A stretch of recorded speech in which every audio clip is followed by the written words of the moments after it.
नमस्कार। छत्तीसगढ़ सरकार के द्वारा आज एक बहुत ही महत्वपूर्ण कैबिनेट की बैठक बुलाई गई थी। कैबिनेट की बैठक समाप्त हो चुकी है और कई महत्वपूर्ण प्रस्तावों पर आज कैबिनेट की बैठक में मोहर लगाई गई है। तो जिन प्रस्तावों को आज मंजूरी मिली है उसके बारे में आपको विस्तार से इस वीडियो के माध्यम से जानकारी दूंगा।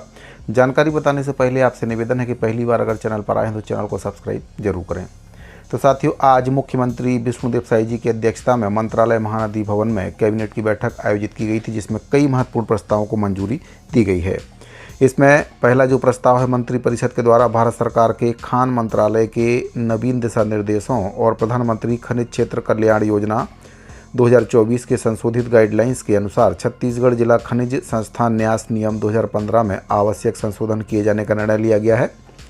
इससे न्यास के पास उपलब्ध राशि का न्यूनतम 70% राशि का व्यय उच्च प्राथमिकता वाले क्षेत्र जैसे कि पेयजल आपूर्ति, पर्यावरण संरक्षण, प्रदूषण नियंत्रण, स्वास्थ्य, शिक्षा, कृषि, महिला और बाल कल्याण, वृद्ध एवं निःशक्तजन के कल्याण के साथ ही कौशल विकास और रोजगार, स्वच्छता, आवास, पशुपालन के समग्र विकास पर खर्च किया जाएगा।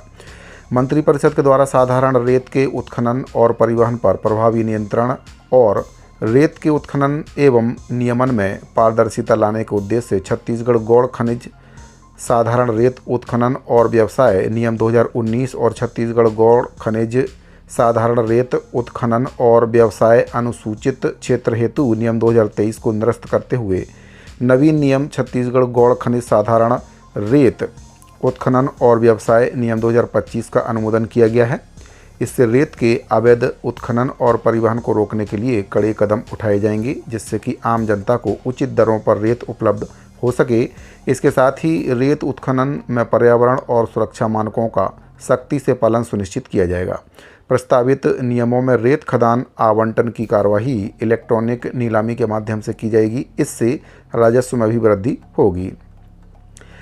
तीसरा है, कृषि भूमि के बाजार मूल्य दरों के निर्धारण के संबंध में छत्तीसगढ़ शासन के वाणिज्य कर पंजीयन विभाग से प्राप्त प्रस्ताव का मंत्रिपरिषद के द्वारा अनुमोदन कर दिया गया है।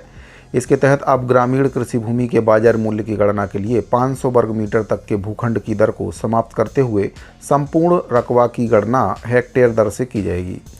भारतमाला परियोजना और बिलासपुर के अरपा भैंसाझार में जिस तरह से अनियमितताएं सामने आई थी, उनसे बचने के लिए यह व्यवस्था मददगार होगी। इसी तरह ग्रामीण क्षेत्र की परिवर्तित भूमि का मूल्यांकन सिंचित भूमि के 2.5 गुना करने के प्रावधान को विलोपित करने के साथ शहरी सीमा में लगे ग्रामों की भूमियों और निवेश क्षेत्र की भूमियों के लिए वर्ग मीटर में दरों का निर्धारण किया जाएगा।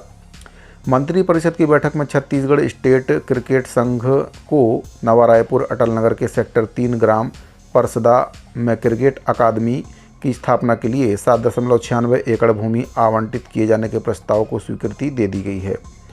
नया रायपुर में अत्याधुनिक क्रिकेट अकादमी की स्थापना से राज्य के प्रतिभावान खिलाड़ियों को उनके कौशल और प्रतिभा को निखारने के लिए अंतर्राष्ट्रीय स्तर की सुविधाएं दी जाएंगी। छत्तीसगढ़ राज्य में क्रिकेट के क्षेत्र में अपार संभावनाएं हैं। राज्य के कई युवा खिलाड़ियों ने राष्ट्रीय अंतर्राष्ट्रीय स्तर पर सफलता अर्जित भी की है। क्रिकेट अकादमी की स्थापना से राज्य के खिलाड़ियों को क्रिकेट के क्षेत्र में आगे बढ़ने का मौका मिलेगा। वहीं छत्तीसगढ़ को राष्ट्रीय और अंतर्राष्ट्रीय स्तर पर विशेष पहचान भी मिलेगी। तो साथियों, ये कुछ महत्वपूर्ण प्रस्ताव थे जिन पर आज कैबिनेट की बैठक में मोहर लग गई है। और बात करें कर्मचारी वर्ग की, तो कर्मचारियों को काफ़ी उम्मीद थी कि आज की कैबिनेट की बैठक में जो केंद्र के बराबर महंगाई भत्ता है, महंगाई राहत है, उसका ऐलान हो सकता है, लेकिन ऐसा कुछ भी नहीं हुआ है। कर्मचारियों की उम्मीदों पर एक बार फिर से पानी फिर गया है और छत्तीसगढ़ में कई कर्मचारी संगठन हैं जो इस समय हड़ताल कर रहे हैं। उनको भी काफ़ी उम्मीद थी कि आज की कैबिनेट की बैठक में उनकी सुनवाई होगी, लेकिन इस पर भी किसी भी प्रकार की कोई भी चर्चा नहीं हो पाई है। तो कैबिनेट की बैठक से संबंधित ये महत्वपूर्ण जानकारी मिल रही थी। अगर आपको जानकारी पसंद आई हो तो इसको अपने दूसरे साथियों को शेयर जरूर करें। मिलते हैं अगले वीडियो में। अभी के लिए दीजिए इजाज़त। धन्यवाद।